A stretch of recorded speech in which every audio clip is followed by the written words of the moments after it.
सत श्री अकाल दोस्तों, दीपावली के इस पावन पर्व की शुरुआत पर धनतेरस के दिन आप सभी के लिए जानकारी से परिपूर्ण, डिस्काउंट से भरपूर ये वीडियो पेश करते हुए मुझे अत्यंत हर्ष का अनुभव हो रहा है। वीडियो में सिक्कों और इतिहास के बारे में बहुत ही रोचक व ज्ञानवर्धक जानकारी शेयर की जा रही है, जो वर्षों की अथक मेहनत और लाखों रुपए खर्च करके प्राप्त होती है। पर आज धनतेरस के शुभ मौके पर यह वीडियो दीपावली की गिफ्ट के तौर पर आपकी सेवा में पेश किया जा रहा है, तो बहुत ही ध्यान से और बड़े ही धैर्य के साथ देखिएगा, क्योंकि ये वीडियो 15 मिनट से कुछ अधिक समय का होने वाला है। पुनः धनतेरस की शुभकामनाओं के साथ ये वीडियो शुरू करते हैं।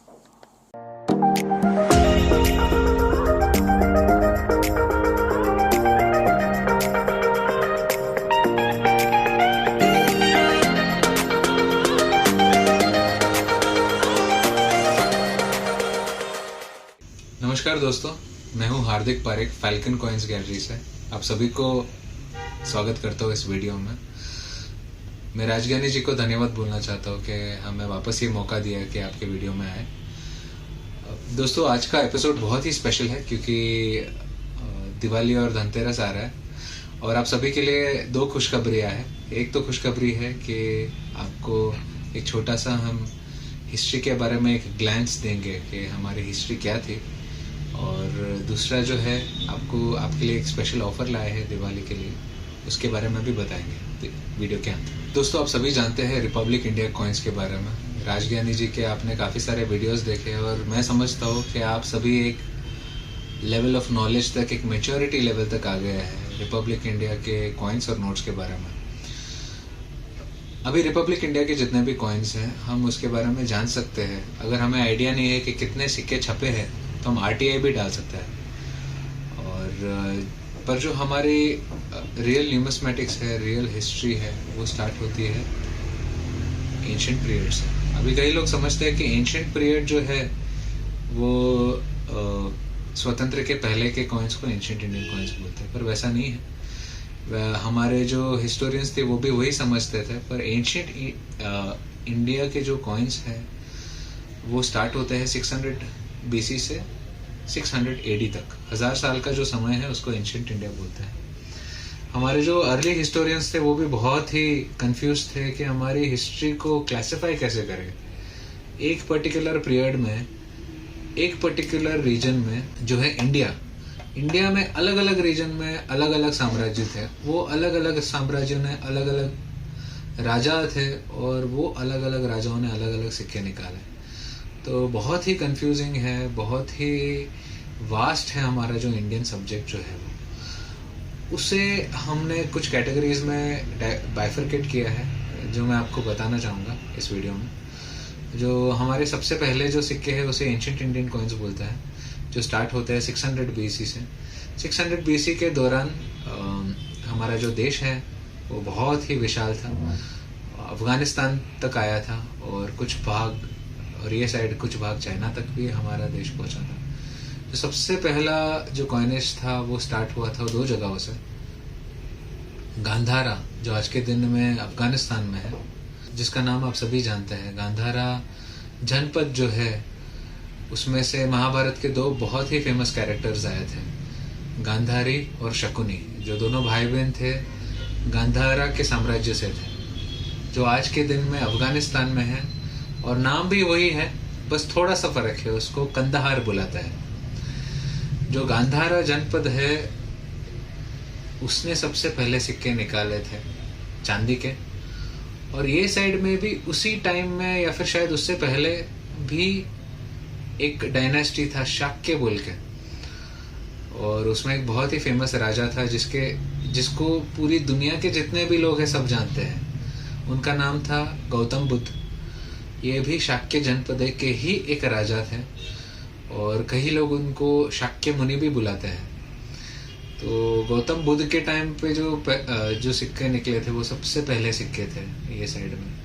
और दूसरी साइड में जो थे वो गांधारा जनपद के सिक्के थे। जो ये सिक्के थे उसे पंचमार्क कॉइन्स बोलते हैं। हमारे देश में 16 महाजनपद थे, उसमें से गांधारा भी एक जनपद था, शाक्या भी एक जनपद था और बाकी अलग अलग जनपद थे। जो सबसे फेमस जनपद था वो था मगध। मगध ने over a period of time सारे जनपद थे वो सबको टेक ओवर कर लिया, सब पे रूल करने लग गया।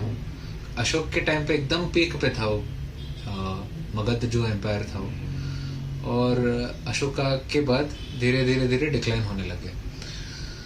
और एंशिएंट पीरियड में ही अलग अलग राजा सेंट्रल एशिया से या यूरोप से भी आने लग गए थे वो टाइम पे लैंड रूट से। उससे हमारे सिक्कों पे काफ़ी इन्फ्लुएंस पड़ा। जैसे ग्रीक आए थे, अलेक्जेंडर आए थे और यहाँ पे उसकी एक छोटी सी टुकड़ी बस गई और उसे इंडो ग्रीक कॉइन्स बुलाते हैं। उसी स्टाइल में और एक थे इंडो सिथियंस जो शाखास थे सेंट्रल एशिया में, वो भी ये साइड में आ गए। इंडो पार्थियंस जो पार्थियंस थे वो भी ये साइड में इंडिया की तरफ आ गए, तो उनका इन्फ्लुएंस भी रहा कॉइनेज के ऊपर। ये सब जो होता है, और काफ़ी सारे सिटी स्टेट्स हो गए। सिटी स्टेट्स मतलब ट्राइबल कॉइन्स हो गए जो मगध के बाद इशू किए गए थे, वो भी एंशिएंट पीरियड में ही आते हैं। और एंशिएंट पीरियड के बाद हम मूव ऑन होते हैं मिडिवल पीरियड में। मिडिवल पीरियड में काफ़ी फेमस डायनेस्टीज थी, जैसे विजयनगर एम्पायर है। विजयनगर एम्पायर में हम सभी ने पढ़ा है कि विजयनगर एम्पायर पे रास्ते पे बैठ के जो मोती है, जो रेयर स्टोन्स है, एमराल्ड है, ये सब रोड पे बैठ के लोग बेचते थे। इतना पॉपुलर और इतना समृद्ध था विजयनगर एम्पायर। और काफ़ी डायनेस्टीज आते हैं, जैसे राष्ट्रकूट हो गया और इक्ष्वाकु हो गया। ये सब जो डायनेस्टीज थे मिडिवल में आते हैं। और उसके बाद आता है इस्लामिक इन्वेजन जो गजनवीड्स और गौरी के टाइम पे, और वो डायनेस्टीज स्टार्ट होती है। तो वो एक मिडिवल इंडिया का एक कैटेगराइजेशन होता है जो कई लोग हिंदू मिडिवल भी बोलते हैं। और उसके बाद होता है इस्लामिक कॉइनेज या फिर the start of Islamic coinage, मतलब द सल्तनत। इंडिया में जो इंडियन सल्तनत्स थे उन्होंने टेक ओवर कर लिया और उनके कॉइन्स इशू करना स्टार्ट हो गए। जैसे सबसे पहले जैसे मैंने बताया गजनवीड्स थे, और फिर दिल्ली सल्तनत हो गया, और over a period of time अलग अलग सल्तनत हो गए। जैसे बीदर सुल्तनत हो गया, गुलबर्गा सुल्तान हो गया, गुजरात सुल्तान हो गया, मदुरई सुल्तान हो गया। वो कुछ सालों के लिए रहे। और उसके बाद आता है मुग़ल पीरियड, जहाँ पे बाबर जो अफ़गानिस्तान से ही थे, उन्होंने इंडिया आए और अपना जो डायनेस्टी था वो चालू किया। जैसे बाबर, हुमायूं, अकबर, जहांगीर करके बहादुर शाह जफर तक जितने भी कॉइन्स निकले गए वो सारे आते हैं मुग़ल पीरियड में। मुग़ल पीरियड के दौरान ही पोर्चुगीज़ ने सी रूट फाइंड किया इंडिया के लिए, और यूरोपियन कॉइन्स भी, ये लोग भी अपने कॉइन्स इशू करना स्टार्ट कर दिए थे। कुछ मुग़ल राजाओं ने उनको आउटसोर्स किया था कि आप हमारे लिए सिक्के छापिए। उन्होंने अपने कॉइन्स मुग़ल के भी छापते थे और साथों साथ अपने भी कॉइन्स छापना स्टार्ट कर दिया।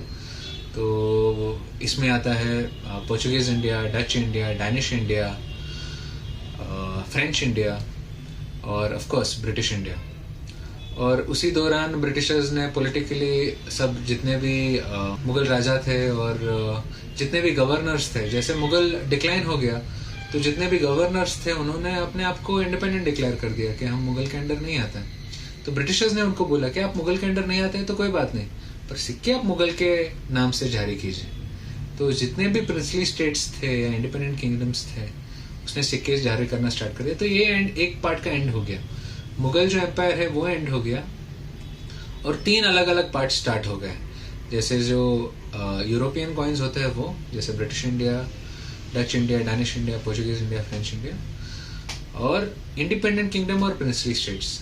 इंडिपेंडेंट किंगडम और प्रिंसली स्टेट्स में क्या फ़र्क है?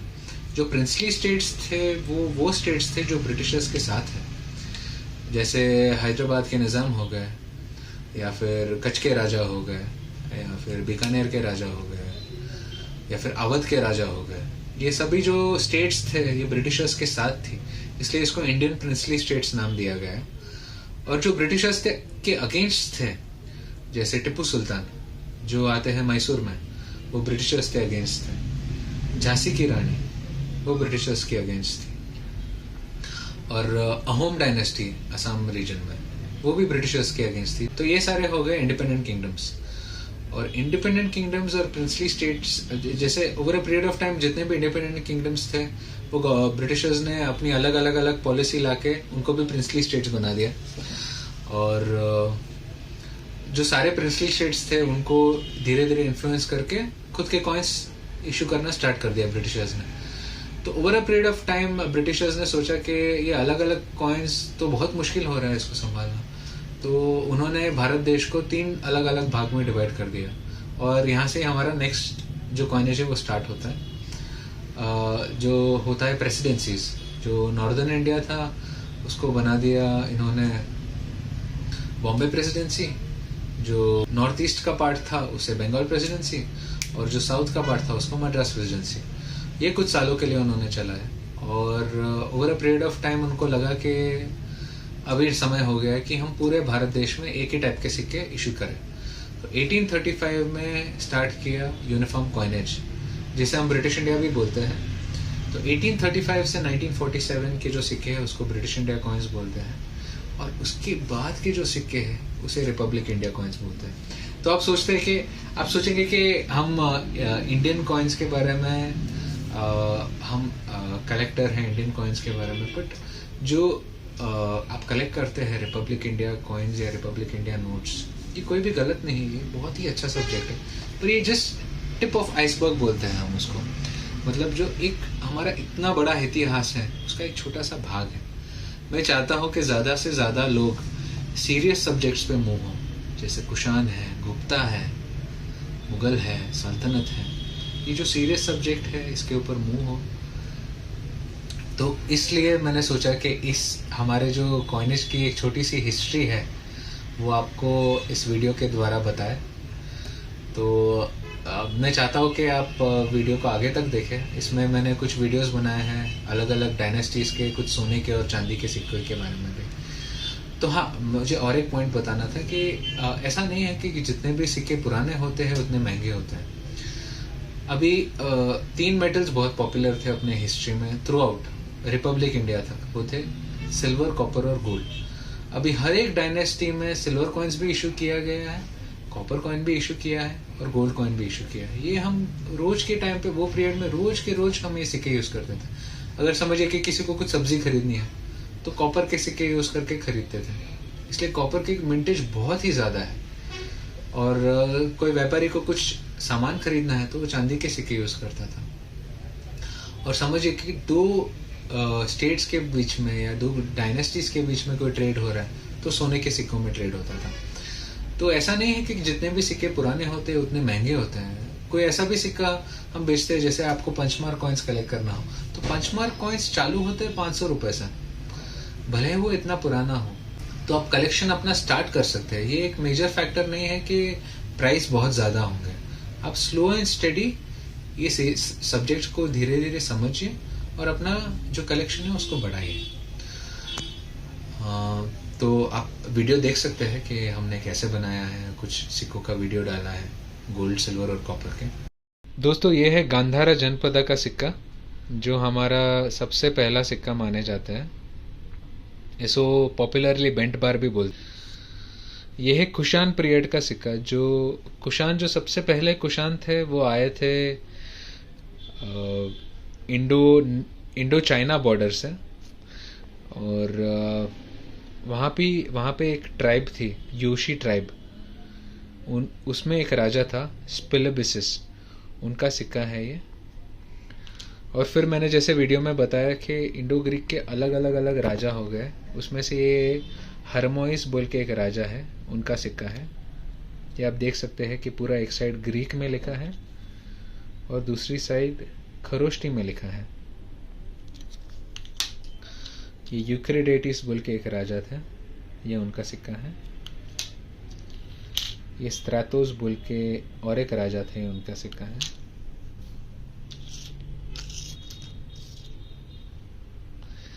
ये शिवा और पार्वती है, जो मैंने आपको वीडियो में बताया था। एक विजयनगर डायनेस्टी ने ये सिक्का निकाला है जो राजा का नाम था वो पीछे नागरी में लिखा है, आप भी पढ़ पाएंगे, श्री प्रताप देवराया।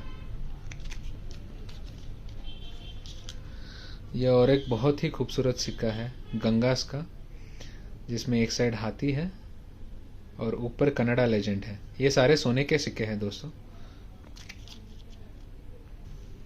और ये जो है ये टिप्पू सुल्तान का सिक्का है जो छपा गया था श्रीरंगपट्टम में। ये और कुछ सिक्के हैं। ये सिक्का है हैदर अली का, जिसमें एक साइड शिवा और पार्वती है और दूसरी साइड फारसी में लिखा है हे फॉर हैदर अली। ये बहुत ही सुंदर सिक्के कुछ आए हैं हमारे पास। ये आप देख पाएंगे कि राम, लक्ष्मण और सीता खड़े हुए हैं। ये इशू किया गया था विजयनगर पीरियड में ही और राजा का नाम था तिरुमला राया। आप देख पाएंगे पीछे लिखा हुआ है श्री तिरुमला राया नागरी में। तो आते हैं हमारे दूसरे पॉइंट की तरफ, जो दिवाली का ऑफर है। तो दोस्तों, धनतेरस के दिन, मतलब आज जो 10 तारीख है, 10, 11, 12 और 13, ये 4 दिन आपको फैल्कन कॉइन्स गैलरी की तरफ से और करेंसीपीडिया की तरफ से हर एक हमारे आइटम पे 20% डिस्काउंट मिलेगा, 20% डिस्काउंट मिलेगा। मैं सभी को इनवाइट करना चाहूँगा कि आप आइए फैल्कन कॉइन्स गैलरी में और एक्सपीरियंस कीजिए कि जो अलग अलग सिक्के हमारे देश में इशू किए गए हैं उसको देखिए, उसको छुइए और उसका अनुभव लीजिए। मैं इनवाइट करना चाहूँगा कि आप सभी हमारे शॉप में आइए। बेंगलोर में हमारा जो स्थित शॉप है मैजेस्टिक में, आप हमारे इस ऑफर के दौरान आइए। हमारे जितने भी कॉइन्स हैं उस सभी पे MRP लिखा हुआ रहता है, तो आप सभी आइए और इस ऑफर का भरपूर उपयोग कीजिए। और आपको सिर्फ हमारे यहाँ पे आएंगे तो कॉइन्स ही नहीं, आपको नोट्स भी मिलेंगी, प्रूफ यूएनसी सेट्स भी मिलेंगे, किताबें भी मिलेगी और एक्सेसरीज भी मिलेगी। ये सभी के ऊपर 20% छूट है। तो 10, 11, 12, 13 ये 4 दिन आप हमें कॉल कर सकते हैं और मैं चाहूँगा कि आप सभी कोशिश करें कि आप यहाँ पे आइए। अगर आप नज़दीक नहीं रहते हैं तो आप बिल्कुल हमें ऑन कॉल ऑर्डर दे सकते हैं। हमारे जो नंबर्स हैं आपके स्क्रीन के ऊपर हैं।